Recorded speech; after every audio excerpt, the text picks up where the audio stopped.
आज हम हर रोज की तरह अपना काम कर रहे थे, माने आप तक जरूरी खबरें पहुंचाने का काम। इसी बीच सुप्रीम कोर्ट के एक फैसले पर हमारी नजर पड़ी।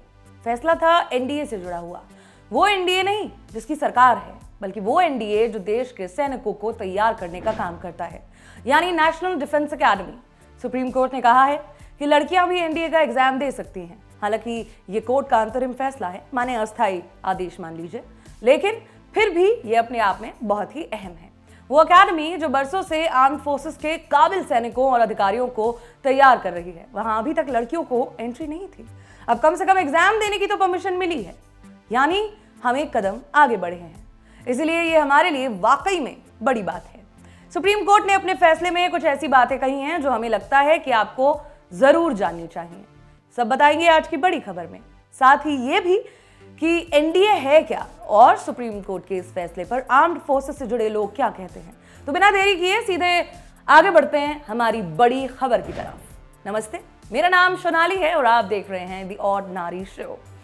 कुश कालरा नाम के एक वकील हैं। इन्होंने एक रिट याचिका दायर की थी, मांग की थी कि लड़कियों को भी एनडीए और इंडियन नेवल एकेडमी के एग्जाम देने की परमिशन दी जाए। ये भी कहा था कि एलिजिबल लड़कियों को एनडीए ज्वाइन नहीं करने देना उनके संवैधानिक अधिकारों का हनन करने जैसा है।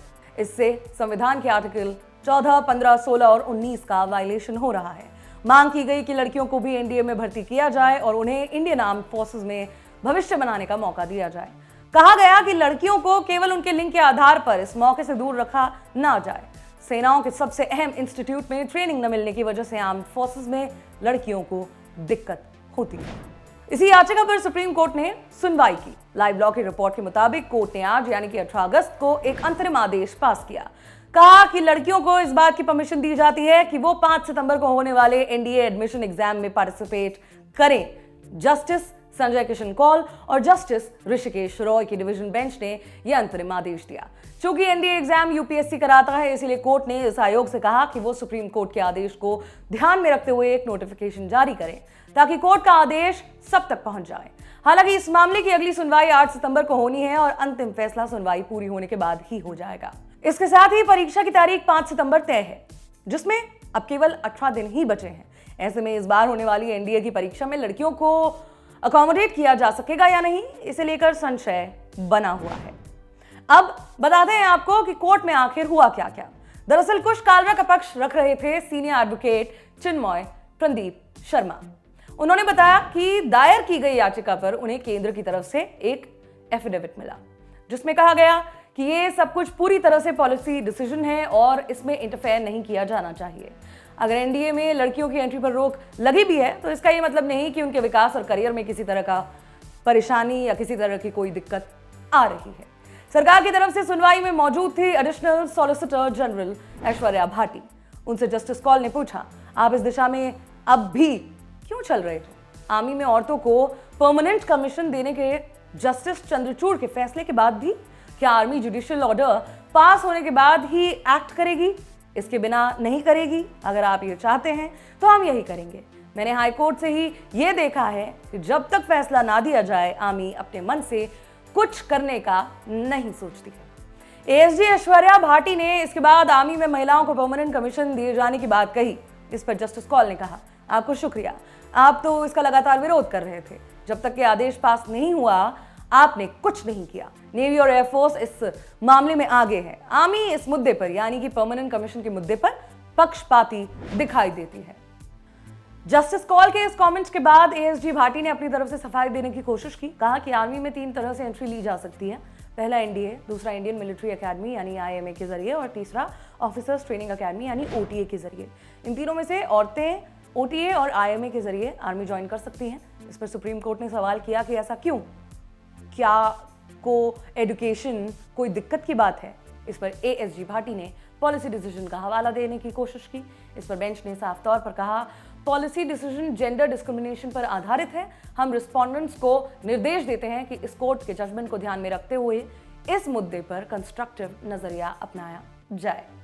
कोर्ट ने साफ तौर पर पॉलिसी बनाने वालों को यानी कि सरकार को कहा कि वो एनडीए में लड़कियों की एंट्री के मुद्दे पर ध्यान दे।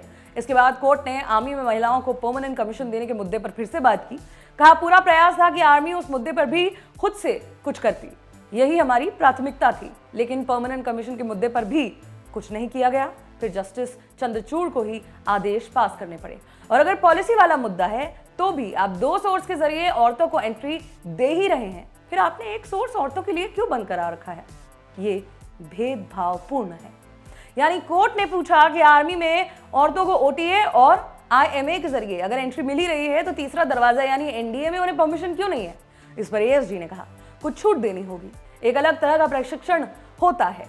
आखिरकार ये राष्ट्रीय सुरक्षा का मुद्दा है। इस तरह की कई सारी दलीलें दी गई। जस्टिस कौल ने इन दलीलों पर कहा माइंडसेट नहीं बदल रहा है, हर समय न्यायिक हस्तक्षेप के लिए बाध्य ना करें। हमें एक संस्था के रूप में स्वीकार करना चाहिए कि हम आपकी संरचना के सभी जटिल और तकनीकी पहलुओं को नहीं समझ सकते, आप इसके लिए ज्यादा सही हैं, लेकिन लैंगिक समानता के व्यापक सिद्धांत को आपको समझना ही चाहिए और इसे अनुकूलित करना चाहिए। हमारे ब्लैंकेट ऑर्डर देने से मुद्दे का हल नहीं होगा। इस पूरी चर्चा का यह मतलब है कि सुप्रीम कोर्ट ने सीधे सरकार से यह कहा कि लैंगिक समानता का ध्यान रखा जाए आर्म्ड फोर्सेस में भी। जिस तरह आर्मी में औरतों को परमानेंट कमीशन देने के लिए सुप्रीम कोर्ट को ही सारे आदेश देने पड़े, ऐसा ना हो। आर्मी को भी अपनी तरफ से कुछ करना चाहिए ताकि लड़कियों को समान अवसर मिल पाए। अब बात शुरू हुई है तो एनडीए के बारे में भी बात कर लेते हैं। ये ऐसी एकेडमी है जो आपको इंडियन आर्म्ड फोर्सेस में जाने के लिए रेडी करती है। आप इसके जरिए इंडियन आर्मी, इंडियन एयरफोर्स और इंडियन नेवी में भी जा सकते हैं। ये एकेडमी इतनी खास इसलिए है क्योंकि इसमें आपको बहुत ही छोटी उम्र से ही ट्रेन किया जाता है। 12वीं के बाद इसमें एडमिशन होता है। कोई बच्चा अगर 12वीं की पढ़ाई कर रहा है तो वो इसका एग्जाम दे सकता है और जो 12वीं पास कर लिया है वो भी दे सकता है। साल में 2 बार एनडीए एग्जाम्स होते हैं। शर्त यह है कि एग्जाम देने वाले की उम्र 16.5 से 19 के बीच होनी चाहिए। अविवाहित होना चाहिए। वैसे एक क्लॉज अलग से बताने की जरूरत नहीं है क्योंकि अभी तक एनडीए में केवल लड़कों को ही लिया जाता है और लड़कों को उनकी शादी की लीगल उम्र को 21 या उसके बाद का ही रखा गया है। एनडीए के एग्जाम्स यूपीएससी कंडक्ट कराता है। एग्जाम के समय ही आपको डिसाइड करना होता है कि आप किस कोर्स में जाना चाहते हैं। अगर आप नेवी या एयरफोर्स में जाना चाहते हैं तो 11वीं 12वीं में आपको मैथ्स फिजिक्स लेकर पढ़ना होगा। अगर आप आर्मी में जाना चाहते हैं तो किसी भी सब्जेक्ट से स्कूल की पढ़ाई पूरी कर सकते हैं। रिटन एग्जाम भी होता है और इंटरव्यू और फिजिकल टेस्ट भी होता है। इस अकेडमी को जेएनयू से मान्यता मिली हुई है। यहाँ जाने के बाद आपकी प्रॉपर ट्रेनिंग होती है। आर्मी वाले कैंडिडेट्स को बीए, बीएससी की डिग्री मिलती है और नेवी एयरफोर्स के कैंडिडेट्स को बीटेक की डिग्री मिलती है।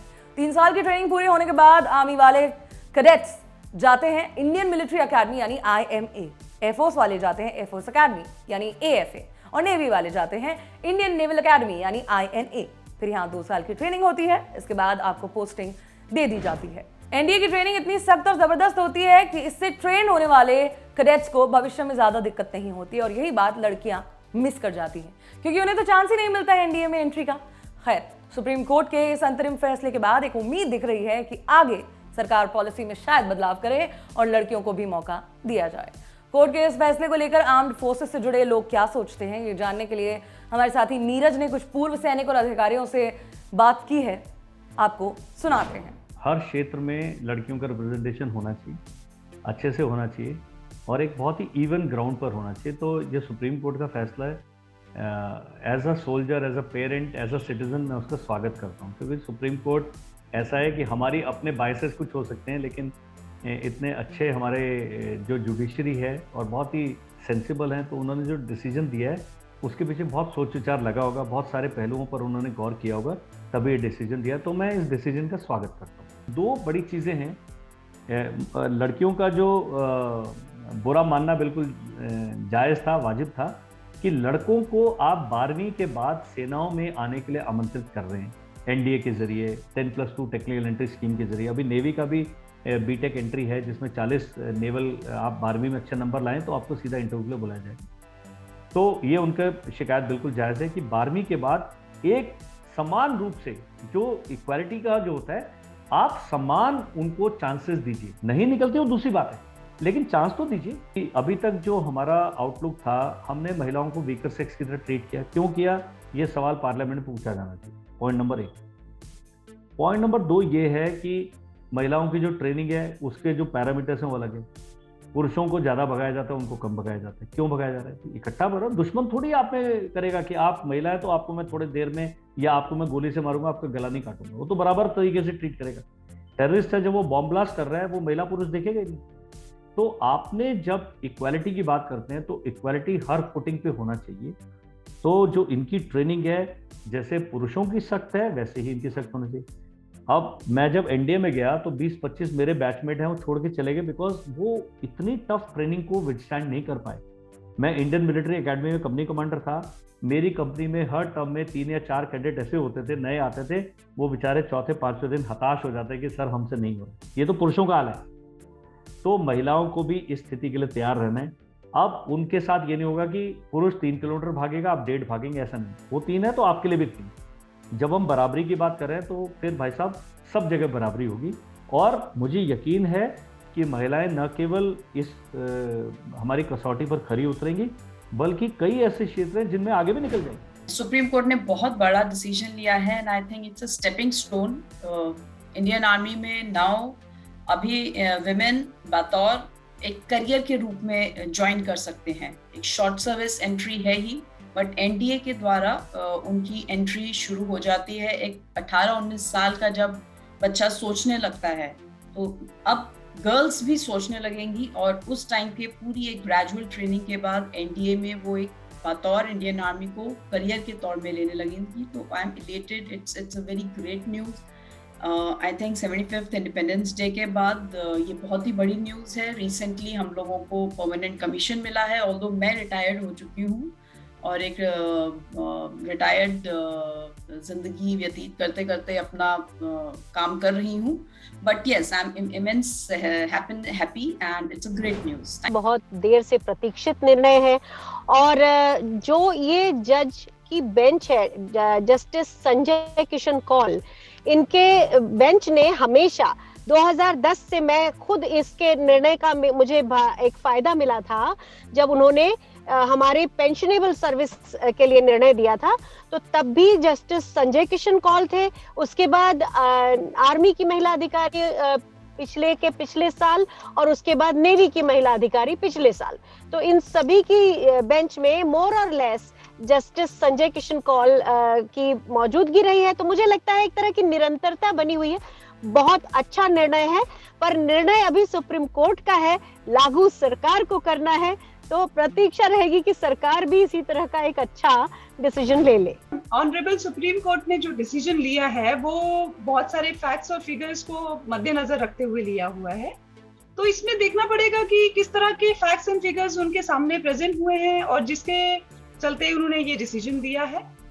दूसरा चीज ये है कि अपॉर्चुनिटीज जो है, अवसर जो है वो मनाही नहीं होनी चाहिए उनकी, चाहे वो महिलाएं अधिकारी हों या फिर आपके दूसरा काउंटर पार्ट हो। तो लेडी ऑफिसर्स को अच्छे तरीके से किस तरह से एम्प्लॉय करना है, इसका बहुत बड़ा एक अहम ये रहता है, मुद्दा रहता है। तो इनको ये चीज देखते हुए ये इसको एक अच्छा डिसीजन माना जा सकता है। हमने ये भी जानना चाहा कि इतने दिनों तक एनडीए में लड़कियों को क्यों नहीं लिया गया। इसका जवाब भी पूर्व अधिकारियों की जुबानी आप यहाँ जान लीजिए। देखिए, बहुत ही ग्रेजुअल प्रोसेस था ये। 20 साल से ज्यादा इनफैक्ट हम लोगों का इंडक्शन शुरू हो चुका था एज एन ऑफिसर, और अब हम लोग as a women, as a बतौर जवान भी जा रहे हैं सीएमपी में और बाकी सर्विसेज में। सो जब एज एन ऑफिसर इंडक्शन शुरू हुआ था तो हर एक प्रोसेस की तरह एक टेस्टिंग, एक प्लानिंग फेज होता है, फिर एक टेस्टिंग फेज होता है, फिर एक इम्प्लीमेंटेशन फेज होता है, और फिर एक टाइम आता है वेयर यू आर रेडी। आप पूरी एज एन ऑर्गेनाइजेशन रेडी हो जाते हैं कि ठीक है, अभी हमने बतौर सब तरीके से टेस्ट कर चुके हैं, हम रेडी हैं, और अब हम इनको फुल फ्लेजेडली एक करियर के रूप में इनको बतौर एक ज्वाइन करवा सकते हैं। एंड आई थिंक इसलिए शायद एनडीए में टाइम लिया होगा। इनिशियली 5 साल के लिए था, 5 साल से ये 10 साल के लिए हुआ, 10 साल के बाद ये 14 साल के लिए हुआ, 14 साल के बाद ये परमानेंट कमीशन में कन्वर्ट हुआ, एंड अब एनडीए ने भी अपने they have opened their doors. So it's a very gradual process, जो कि हर प्रोसेस में कुछ भी अगर नया करने को आते जाते हैं देश में या घर में या कहीं पर भी, तो इसी तरीके से होता है। महिलाओं की जो एंट्री है वो 90 के दशक की शुरुआत में शुरू हुई है, तो वो एक बहुत सराहनीय प्रयास था। शुरू में ये कहा गया था कि 5 साल के लिए प्रयोग के तौर पर महिलाओं को लिया जाएगा और अगर प्रयोग सक्सेसफुल हुआ तो उन्हें पेंशनेबल सर्विस दी जाएगी। लेकिन तीनों ही सर्विसेज ने पहले जैसे 5 साल का प्रयोग तो सफल हो गया, फिर 6 साल का और एक्सटेंशन दे दिया, फिर 4 साल का एक्सटेंशन दे दिया। लेकिन जब बात पेंशनेबल सर्विस की या स्थायी सर्विस की आई तो सेनाओं ने महिला अधिकारियों को रिलीज ऑर्डर थमा दिया था। तो क्योंकि प्रयोग सफल होने के बाद भी सीडीएस की तरफ से भी कोई एंट्री नहीं आई थी, सीडीएस मतलब कंबाइंड डिफेंस सर्विसेज, वहां से भी महिलाओं की एंट्री शुरू नहीं हुई थी। और मैं इसके पहले कि मैं इसके ऊपर सरकार का और सुप्रीम कोर्ट का रुख करती, ये एनडीए वाला डिसीजन आ गया है, तो मैं समझती हूँ कि अब चूंकि महिला अधिकारियों को आए हुए 30 साल हो चुके हैं, 29 हो चुके हैं, तो इसमें इंफ्रास्ट्रक्चर भी है, माइंडसेट भी हो गया है लोगों का। तो एनडीए में थोड़ी देर जरूर हुई है, क्योंकि 30 साल को अगर हम देखें तो मैं समझती हूँ 10 साल पहले एनडीए में शुरू हो सकता था, पर जब आया है उसका स्वागत करना होगा। सुप्रीम कोर्ट में सुनवाई के दौरान सरकार की तरफ से पेश हुए एएसजी ने महिलाओं को न लेने के मुद्दे पर नेशनल सिक्योरिटी का मैटर होने की बात कही। यानी क्या कहीं न कहीं ऐसा समझा जाता है कि महिलाएं देश की रक्षा पुरुषों की तरह नहीं कर पाएंगी?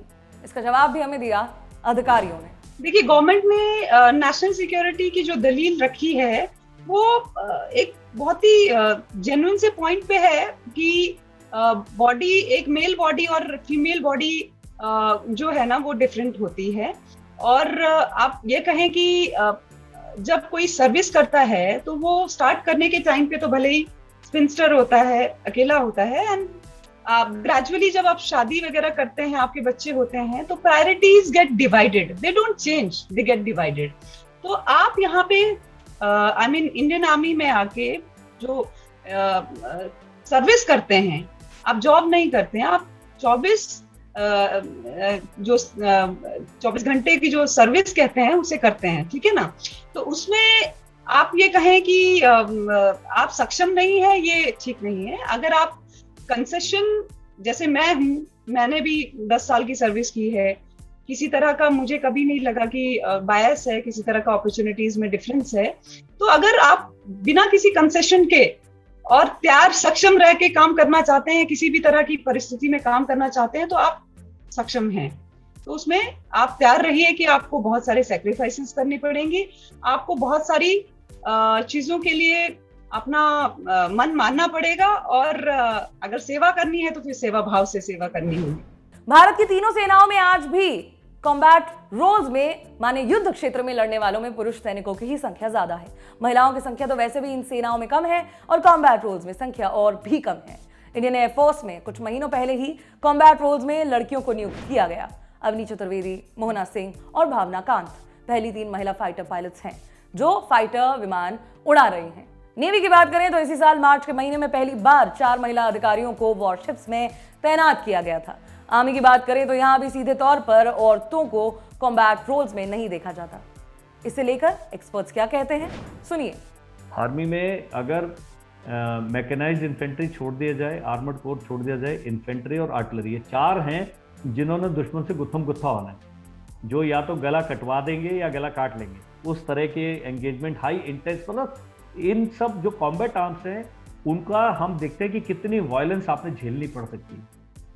आपने वायलेंस है, जो हिंसा है, तो ये जो कॉम्बैट आर्म्स है, फ्रंटलाइन फोर्सेस हैं, इनमें जो हिंसा जो आपने करनी है और जिसको सहन करना है, ये एक्सट्रीम दर्जे की होती है। तो इन 4 को छोड़ दिया जाए, बाकी सभी कॉम्बैट आर्म्स में से महिलाएं हैं और बाकी सभी सर्विसेज में महिलाएं हैं। विमेन तीनों ही ट्राई सर्विसेज में, नेवी, एयरफोर्स, आर्मी में बाखूबी, ईमानदारी से और पूरी अपनी जज्बे के साथ अपना रोल निभा रही हैं।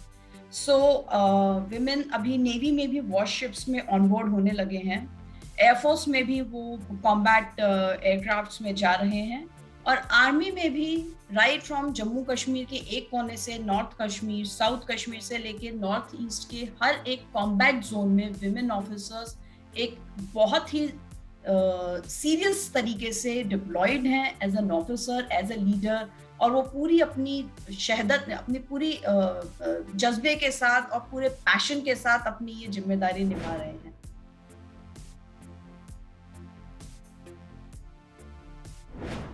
डिफरेंस नहीं होता है कोई भी। पहले जैसे कि मैंने बताया कि केवल 5 साल के लिए होता था, तो 5 साल के लिए 6 महीने की ट्रेनिंग होती थी। इसके बाद अब ये ट्रेनिंग OTA, जो कि ऑफिसर्स ट्रेनिंग एकेडमी चेन्नई में है, जहाँ के मेल ऑफिसर्स और विमेन ऑफिसर्स दोनों साथ में जाते हैं, दोनों साथ में पास आउट होते हैं। तो अब उनकी ट्रेनिंग में कोई डिफरेंस नहीं है, ड्यूरेशन में भी कोई डिफरेंस नहीं है। पहले इनफैक्ट एक ही बैच हुआ करता था, अभी सब कंपनीज में विमेन ऑफिसर्स आ चुकी हैं, विमेन कैडेट्स, लेडी कैडेट्स बोलते हैं, लेडी कैडेट्स आ चुकी हैं। तो इसलिए ट्रेनिंग में अब कोई डिफरेंस नहीं है। जितने उनके करियर रेस्पेक्ट्स हैं, जितने उनको करियर प्रोस्पेक्ट्स दिए जाते हैं ऑर्गेनाइजेशन में, उस हिसाब से ट्रेनिंग बिल्कुल इनकी एप्ट है, बिल्कुल इनकी सर्वोच्च परे की है, I would say, and they are absolutely ready जब ये लोग पास आउट होके निकलते हैं। ऐसा नहीं है कि आर्मी में औरतें नहीं हैं, बिल्कुल है, लेकिन उनकी पोस्ट और प्रोग्रेस पुरुषों जितनी नहीं है।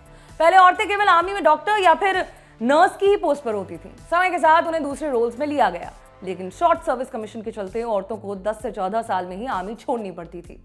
उन्हें ग्रो करने के लिए ज्यादा वक्त ही नहीं मिलता था। अब जाकर एक लंबे संघर्ष के बाद इस साल जुलाई में सेना ने 147 महिला अफसरों को परमानेंट कमीशन दिया, लेकिन इसमें भी कई तरह की दिक्कतें आई थी। वहीं कुछ दिन पहले ITBP यानी कि भारत तिब्बत सीमा पुलिस ने 2 महिला सैन्य अधिकारियों को युद्ध के मैदान में नियुक्ति दी। 15 अगस्त को PM नरेंद्र मोदी ने कहा कि सैनिक स्कूलों में अब लड़कियों को भी पढ़ने का मौका मिलेगा।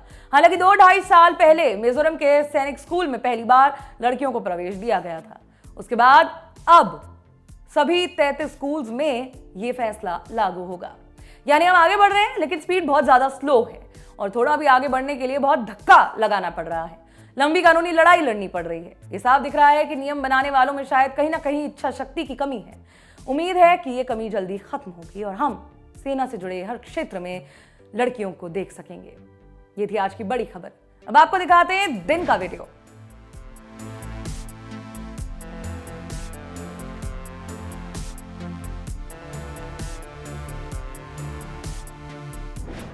ये वीडियो है उस अफगानिस्तान का जहां तालिबान का कब्जा हो गया है। कब्जा होते ही सड़कों पर आम जनता की जगह बंदूकधारी तालिबानी नजर आ रहे हैं। इस वीडियो में आपको काबुल के एक ब्यूटी पार्लर का एक स्टाफ दिखाई दे रहा है जो उन तस्वीरों को कवर कर रहा है जिसमें बिना हिजाब पहने औरतों का चित्र बना हुआ है। जाहिर है ये सब तालिबान के डर से हो रहा है। तालिबान जिसने 20 साल पहले अफगानिस्तान में शासन किया, तब उसने औरतों के ऊपर इतनी कड़ाई से प्रतिबंध लगाए थे मानो औरतें जिंदा इंसान नहीं बल्कि मरी हुई कोई वस्तु। अब एक बार फिर तालिबान ने वापसी कर ली है और इस बार भले ही वो पुरजोर कोशिश कर रहा है खुद को प्रोग्रेसिव दिखाने का, लेकिन कहीं ना कहीं तालिबान के असली चेहरे की सच्चाई सामने आ ही जा रही है। तालिबान और अफगानिस्तान की औरतों से जुड़ी सभी अहम खबरें हमारी वेबसाइट के जरिए हम आप तक पहुंचा रहे हैं, आप उन्हें जरूर पढ़ें। ये था आज का शो। आपको कैसा लगा हमें कमेंट बॉक्स में जरूर बताइएगा। आप हमें theordinaryshow@gmail.com इस ID पर मेल भी कर सकते हैं। इसके अलावा हमारे सारे सोशल मीडिया हैंडल्स की जानकारी डिस्क्रिप्शन में दे दी गई है, आप वहां से हमें फॉलो करें, लाइक करें। शुक्रिया।